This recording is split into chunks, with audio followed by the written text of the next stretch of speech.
Je me présente, Caroline Gravel d'SOS Professionnel, et aujourd'hui, j'ai le plaisir d'avoir un échange avec Martine Beaulieu, maître coach et fondatrice d'Émergence Leadership. Aujourd'hui, Martine, tu vas venir nous parler de ta conférence que tu vas donner et des programmes aussi qui ont peut-être inspiré cette conférence-là. La conférence se nomme Briller et inspirer. Comment déverrouiller ce que vous portez de plus beau et de plus grand en vous? Et donc déjà, ça l'évoque, hein, une approche par les forces. Alors, je t'inviterai à nous parler de ton parcours et ce qui a inspiré non seulement ta conférence, mais le programme que tu offres. Ben, merci d'abord, Caroline, de cette belle invitation à co-collaborer avec vous. C'est un grand plaisir pour moi personnellement, mais bien sûr, Émergence Leadership est une firme qui vraiment vise à ce que les gens, les leaders, s'ancrent dans leur humanité. Donc, effectivement, à ce propos, dans le fond, c'est presque 18 ans, 19 ans d'accompagnement auprès de centaines d'humains. Hein? On parle de leaders, de dirigeants, de gestionnaires, d'entrepreneurs, mais pour moi, ce sont des humains, des personnes qui veulent vivre un cheminement professionnel, mais à la fois, vous savez très bien que le cheminement professionnel vient du personnel. De fait, ce qui s'est passé, pour répondre vraiment à ta question, là, briller, inspirer, 9 mois avant la pandémie, je me souviens encore de me voir avec mon chevalet et mes crayons feutres et mon grand flip et tout ça. Il y a eu comme un cri du cœur incroyable. Et là, ça me dit, mais qu'est-ce que j'ai à mettre en mouvement? Qu'est-ce que j'ai à faire, moi, dans ce qui se passe actuellement? Je pressentais possiblement ce qui s'en venait sur un plan plus vaste. Vous allez dire, pour qui elle se prend, elle, pour dire ça? Euh, Quand tu accompagnes des gens, tu es très près de la sensibilité, des forces des personnes, de la sensibilité, de la vulnérabilité et aussi de ce qui les affecte profondément, même si on n'est pas en thérapie comme coach. Et je venais tout juste de terminer un bouquin avec 14 collègues sur l'art et la pratique du coaching professionnel.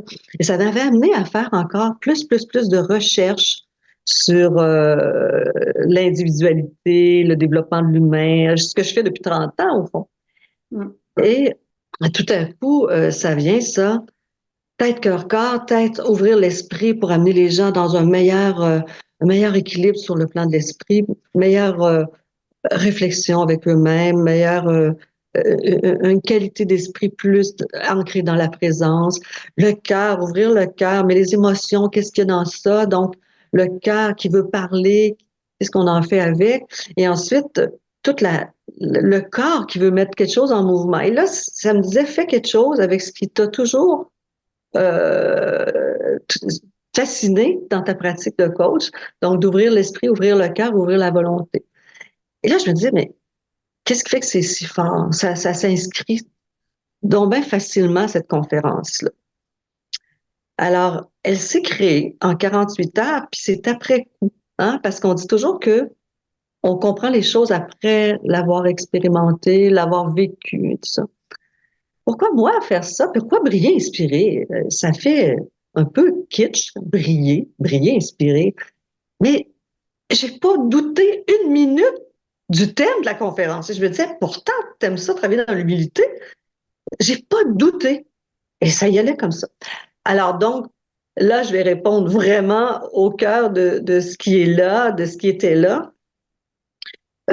Toute cette expérience, ça disait, tu dois la partager. Tu dois partager qu'est-ce qui fait que les gens, comment les gens peuvent aller trouver cette forme d'équilibre à l'intérieur d'eux, cette forme d'accordage intérieur, d'aller vraiment oser ce qui est le plus beau et le plus grand. Eh oui, mais c'est se montrer. Non, c'est pas se montrer, c'est oser vraiment laisser parler ce qui peut nous rendre, dans le fond, plus heureux, plus joyeux et tout ça. Bon, donc, oui, j'ai été toute ma vie une personne qui a eu des problèmes sur le plan de l'équilibre.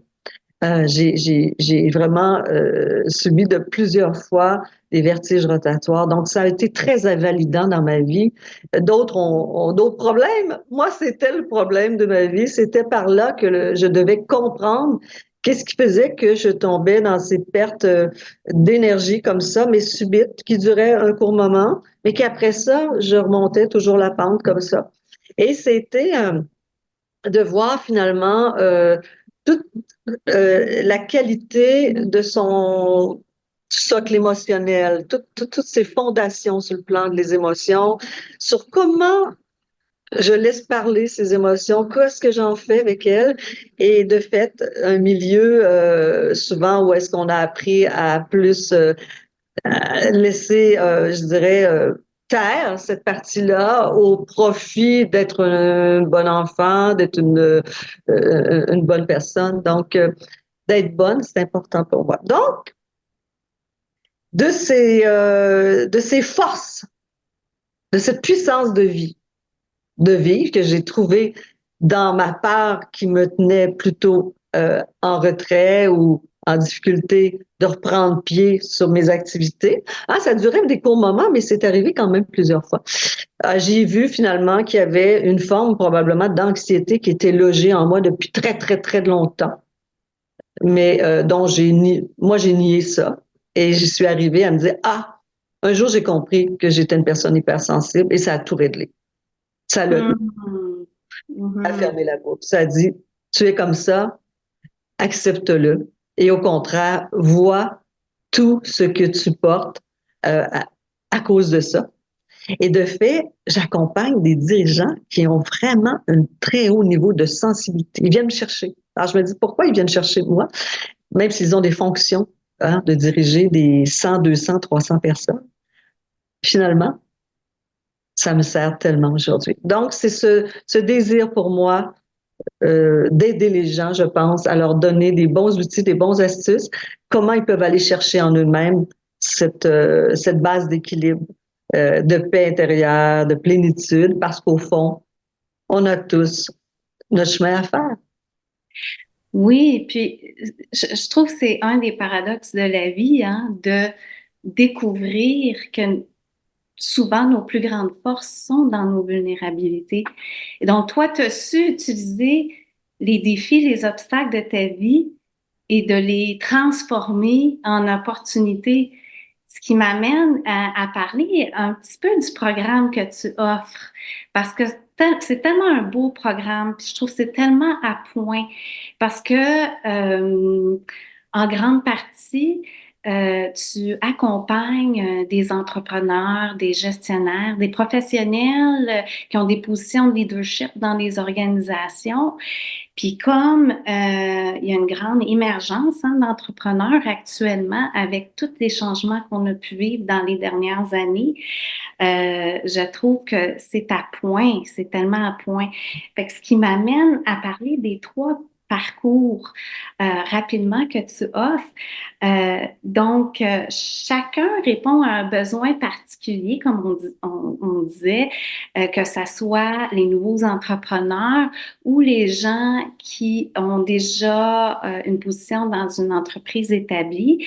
Mais si on commence avec le parcours ciel, je trouvais que c'était particulièrement adapté pour les nouveaux entrepreneurs. Alors, si tu veux bien partager un petit peu avec nous le parcours ciel. Oui, le parcours ciel qui a été créé en 2017, mise en action, offert à partir de 2017. Effectivement, c'est des cercles d'innovation et d'excellence en leadership pour les leaders qui ont 2 ans et moins d'expérience en gestion. Et c'est une espèce de vivier d'entraide, de collaboration, de générosité, où les leaders viennent entre pairs apprendre ensemble, s'apprendre ensemble, s'inter-influencer ensemble dans un parcours de 8 à 10 mois où est-ce qu'ils passent à travers la découverte de 6 grands talents ciel. Et là, c'est drôle, hein, l'accointance. Ciel qui faisait chercheur, collaborateur, idéateur, innovateur, éveilleur, libérateur. Donc, c'est comme pour amener à un leadership plus complet en soi. Et ce qui fait que d'avoir ces outils qui sont une forme d'apprentissage dans l'action, où est-ce qu'on passe à travers cette séquence pour arriver à résoudre non seulement une problématique, mais à trouver une solution nouvelle, une vision nouvelle à ce qu'on vit dans notre rôle de gestionnaire. Alors, donc, c'est très touchant de vivre ça avec ces cercles-là. Te dire, en tout cas, Caroline, c'est 6 à 8 jeunes qui sont là et à chaque fois, je me dis, mais c'est incroyable, en 2 heures, 2 heures et demie, où est-ce qu'on est allés ensemble, où est-ce qu'ils se sont amenés dans leur cheminement. Donc, chaque leader part d'un projet personnel qu'il finalement co-signe avec son dirigeant d'organisation, si c'est fait en organisation, parce que ça se fait aussi en inter-leader d'organisations différentes, mais actuellement, on le vit plus en organisation. Et de fait, on est aussi aligné sur le besoin du jeune dirigeant, du jeune gestionnaire sur son besoin et sur le besoin de l'organisation. Mais sachant très bien que si on rencontre nos besoins comme travailleurs, de s'accomplir différemment, d'être compris, de partager ensemble de nos souhaits, mais aussi de nos difficultés. C'est fou, c'est transformationnel. Tous nos parcours sont de nature transformationnelle. Alors celui-là, ça se vit entre pairs. Je trouve ça magnifique parce que c'est dans cette connectivité-là, dans ce partage-là, que on peut créer un espace où on amène à conscience justement ses forces puis ses défis. Donc, ça a un bel esprit communautaire, ce programme. Oui, un grand esprit communautaire de solidarisation et de se sentir partie prenante à un monde plus grand ensemble. On façonne quelque chose, nous, ensemble, mais à la fin, je leur dis toujours, à chaque fin de session, mais toi, tu vas redonner quoi à ta communauté de ce que tu as appris, toi, aujourd'hui, ensemble, dans cette session-là? Et que ça les surprend de savoir, oh, OK, oui, alors c'est pas juste moi, c'est pas juste le cercle ici. Tu nous demandes, Martine, qu'est-ce qu'on va en faire? Qu'est-ce qu'on va redonner à notre communauté? Oh, OK. Ça réveille vraiment vers de plus hauts futurs, de plus hauts niveaux d'avenir. Ça élève, en tout cas, la conscience du don, du don. Ah, c'est magnifique. Puis je pense qu'on est rendu là, hein, comme société, vraiment. Absolument. Puis ce qui m'amène au deuxième parcours, le parcours synergiste, où je pense que qui est bien adapté aux gens qui sont déjà dans une entreprise établie, puis qui veulent amener une transformation, qui veulent innover. Puis avant que tu nous parles un petit peu plus de ce parcours, j'aimerais te citer parce que dans le descriptif, il y a une petite phrase qui est soulignée, puis ça m'a beaucoup parlé, je vais la lire. C'est écrit: Désapprendre précède un changement de niveau de conscience, ouvre et libère l'esprit, le cœur et la volonté, d'où émerge le potentiel créatif. J'ai adoré. Oh, merci. Et je trouvais que c'était très à propos dans un monde en changement où on peut saisir les opportunités plutôt que juste voir les obstacles. Alors, je te laisse parler de ce parcours-là. Ah, c'est drôle parce que tu m'as amené dans ce que j'ai écrit un matin. Je voulais écrire 3 petites mini-citations, puis je les ai écrites vraiment de moi. Puis là, tu m'as ramené à quand j'ai décidé d'écrire ça. Merci, Caroline. C'est un beau petit clin d'œil. On oublie parfois ce qu'on fait, hein. Euh, Dans la conférence, d'ailleurs, j'en parle beaucoup. Il y a une slide où je dis désapprendre, c'est la première étape. Ben, ce qui est intéressant dans le parcours synergiste, l'équipe de direction qu'on accompagne, qui est là, puis qui a des gros enjeux organisationnels, des enjeux de mobilisation d'équipe, de faire atterrir des résultats, c'est qu'on vient mettre au cœur de du parcours un désir de collaborer autrement ensemble, différemment ensemble.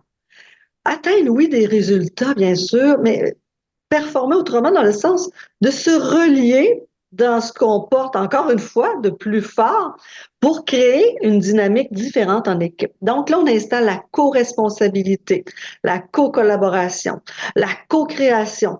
Donc, c'est un parcours qui fait en sorte que le dirigeant qui est plus habitué de travailler en solo, qui pense travailler en équipe, mais qui se rend compte qu'il ne travaille pas du tout Mm. en équipe. Au-delà d'une équipe, hein, une équipe, c'est encore une fois des individus qui, ensemble, veulent se mettre au service de plus grand qu'eux. Pas au service d'un pouvoir, d'un ego qui va me faire de moi un leader qui est mieux reconnu, qu'on voit sur la sellette. Oui, on peut se voir là sur la sellette, mais on va se voir comme quelqu'un qui, au départ, grandit pour faire grandir les autres et amener un sens de la contribution, encore une fois, au service d'une organisation apprenante. On parle souvent d'organisation apprenante. Alors, il faut désapprendre. Il faut se défaire de nos vieux réflexes, de nos vieux patterns, de nos vieilles habitudes. Comme coach, je pense que sans prétention, j'ai peut-être cette grande facilité qui est d'avoir une vision systémique de ce qui se passe dans l'organisation. C'est trop drôle, j'arrive, puis déjà, je parle juste une heure ou deux avec le dirigeant qui dit hey, on aimerait être accompagné par vous, émergence et tout ça. Et tout de suite, je peux sentir la personne, quand elle s'amène comment elle est dans son équipe, comment elle se conduit dans son organisation. Alors, le parcours synergiste, c'est vraiment faire du muscle avec ses apprentissages pour faire en sorte que le muscle de la conscience collective, hein, c'est passer d'un écosystème à une conscience écosystémique. Tu comprends? Tu vois-tu? La Ah conscience oui. éco. Alors, il faut désapprendre un peu. Ben, on voit vraiment la mise de l'avant d'une approche de leadership beaucoup plus participative que ce qu'on a pu voir dans le passé, puis peut-être qu'il reste des vestiges de l'approche plus patriarcale où, comme tu dis, le leader, il est dans son, peut-être dans son puis toi, tu nous amènes vers le nous, là, vers la force du nous. T'as vraiment bien, t'as dit quelque chose de très important que j'avais oublié. C'est vraiment le passage du jeu au nous, effectivement. Et ce passage-là, ben, quand on a un coach qui est habilité pour ça, ben, on peut être accompagné pour le faire et voir nos retranchements, nos pardons pour aller chercher vraiment toute la force lumineuse de l'équipe. Donc, il y a le passage du jeu au nous, de l'écosystème à la conscience écosystémique, effectivement. Alors, on l'apporte partout. C'est des écosystèmes où est-ce que les gens ont envie de venir travailler le matin ont envie de donner d'eux-mêmes parce qu'ils savent qu'ils le font au nom de quelque chose de plus grand qu'eux. On sait pourquoi on fait ce qu'on fait. Moi, je l'ai travaillé beaucoup, Martine. Pourquoi tu fais ce que tu fais? Et là, tu vois, on est au mois de janvier. Je vais encore refaire mon exercice bientôt. Qu'est-ce que tu as fait dans ton année, Martine? Et pourquoi tu fais encore ce que tu fais? Qu'est-ce que tu vas changer? Et ça ouvre bien avec vous, hein, SOS professionnel, puis Caroline, l'équipe, Delphine et les autres que je connais pas, mais je connais par le biais des courriels. Mais se donner des partenaires de choix, se créer des partenaires de choix pour aller vers un futur qui va tellement, je trouve, apaiser l'inconscient collectif. En tout cas, qui va du moins aider quelques personnes. Moi, souvent on dit changer de vie un cœur à la fois. Souvent dans mes bios, c'est écrit comme ça. Mais je me dis, Oui. si ensemble, Caroline, on fait ça, déjà juste à la conférence, qu'il y a deux personnes qui partent puis qui ils ont trouvé une belle place dans leur cœur pour aller s'autoriser à être vraiment qui ils sont.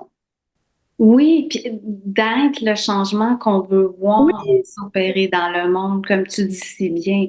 Ce qui nous amène au troisième parcours que je pense que tu portes particulièrement à cœur et qui s'appelle Exploration, qui est beaucoup plus personnalisé, qui appelle une actualisation de soi au niveau leadership.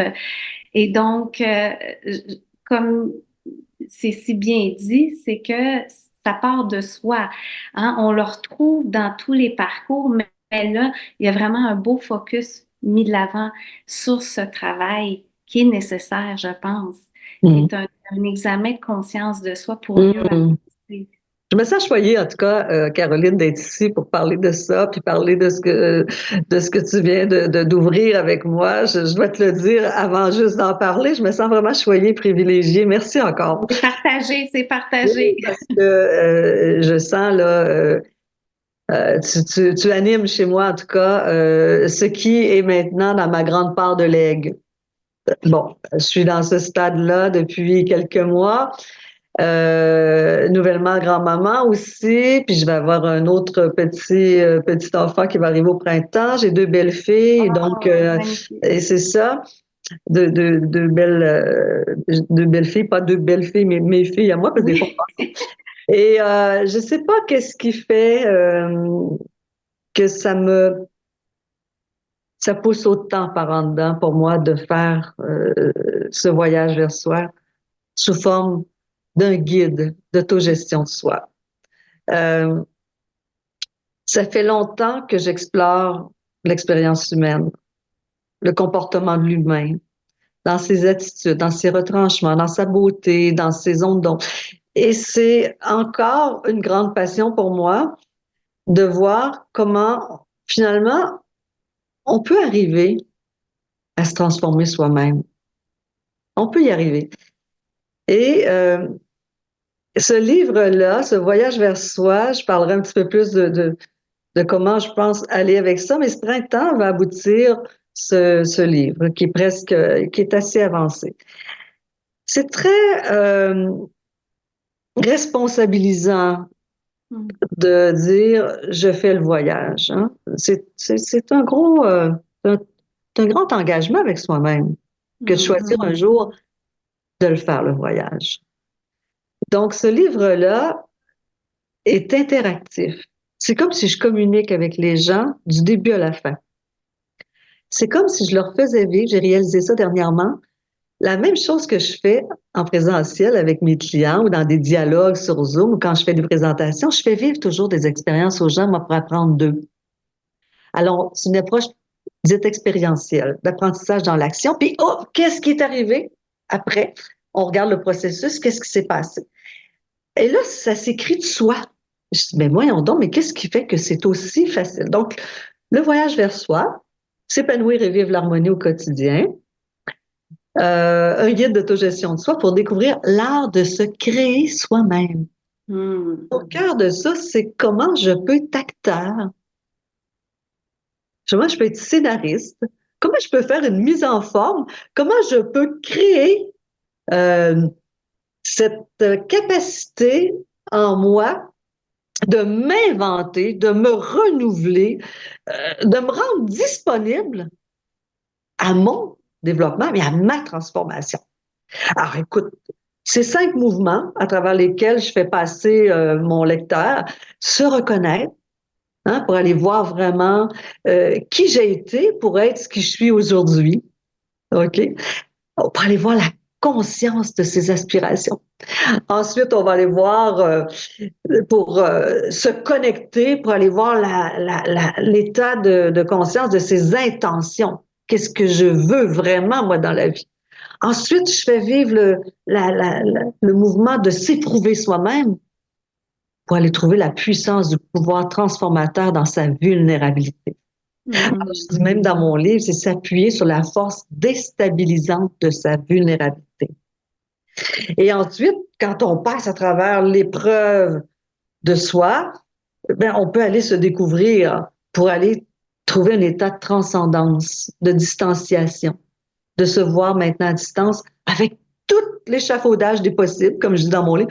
Ah, là, il y a plein de possibilités nouvelles qui s'ouvrent. Et là, tout à coup, il y a une énergie qui se canalise et se révèle de nouvelles choses de moi-même, où j'accède au 5e mouvement, qui est le mouvement, le 5e, qui est le renouvellement, savoir se renouveler, pour aller chercher l'état de conscience de l'évolution, de la. Mm. Alors, j'aime tellement être dans ça, je me dis, mais Martine, si tu l'écris, t'as pas d'attente du lecteur, fort heureusement, parce que tu aimes ça beaucoup. Qu'est-ce qu'il y a là-dedans? Mais j'ai 9 personnes qui l'expérimentent et qui me font des retours pour voir qu'est-ce qu'ils découvrent à travers ça. Et là, ça me dit, OK. Donc, ce printemps, on va atterrir à ce guide d'autogestion de soi pour découvrir l'art de se créer soi-même. Et c'est en quelque part l'aboutissement de tout ce que j'ai pu découvrir chez l'être humain dans ses expériences. Mais moi, j'ai besoin de redonner, Caroline. J'ai un enjeu, j'ai besoin de me sentir utile. Il y a peut-être de l'ego là-dedans. On va peut-être découvrir que Ah, c'est un beau ego. puis ma coach me disait, parce que comme coach, je me fais toujours accompagner, mon Dieu, que cette personne-là m'a amené à tellement de belles choses. Elle dit, mais pourquoi, Martine, tu as toujours besoin de faire quelque chose qui va être utile? Oh mon Dieu, ouais, pourquoi j'ai besoin de me rendre utile comme ça? Alors, j'ai un enjeu qui est cet engagement à rendre à mon prochain ce que moi j'ai découvert. Mais quand ça peut ne plaire qu'à moi-même et à trois, quatre personnes, je ne le sais pas. Mais Caroline, sais-tu qu'est-ce qui me motive dans la vie, moi? C'est très simple. Martine, tu fais ce que tu as à faire. Point. Pose-toi pas de questions. Oui, puis on sent cette passion, on sent que c'est viscéral et c'est beau. Et même quand on regarde le descriptif du programme que tu offres, c'est tellement fluide, c'est tellement organique. Et je te remercie beaucoup, Martine. Puis je suis certaine que la conférence va être tout aussi inspirante. Et comme tu brilles, tu allumes la lumière chez les autres aussi. Donc, je fais un rappel aux gens que le 17 février à 14 heures, à la Bibliothèque de la Chine, Saul Bello, tu y seras briller et inspirer. Merci, Martine. Puis je pourrais juste compléter à dire que Oui. les gens vont trouver vraiment trois piliers centraux pour s'amener à cet équilibre-là. Hein? Le pilier, là, vraiment de la confiance, de la générosité, de l'optimisme. Et comment, à travers ça, on s'en va chercher des outils, des astuces pour trouver vraiment ce bel accordage à l'intérieur de soi, ce bel alignement. Alors, tantôt, j'en ai peut-être pas assez parlé, mais il y a un cercle d'équilibre qu'on va faire. Il y a une activité interactive aussi. Et ils vont pouvoir mettre en mouvement un désir profond du cœur lorsqu'ils vont repartir parce qu'il y a un 20 minutes d'activité interactive aussi à la fin, une période de questions également. Puis je trouve ça magnifique, ce mouvement-là, parce que autant je pense que l'oiseau est fait pour voler, l'être humain est fait pour se connaître. Et donc, je suis contente que euh, tout ce que tu fais, tout ce que tu offres, va dans ce sens-là et c'est très humain. Alors, merci Martine Ah, pour merci. le partage et la vision et au plaisir.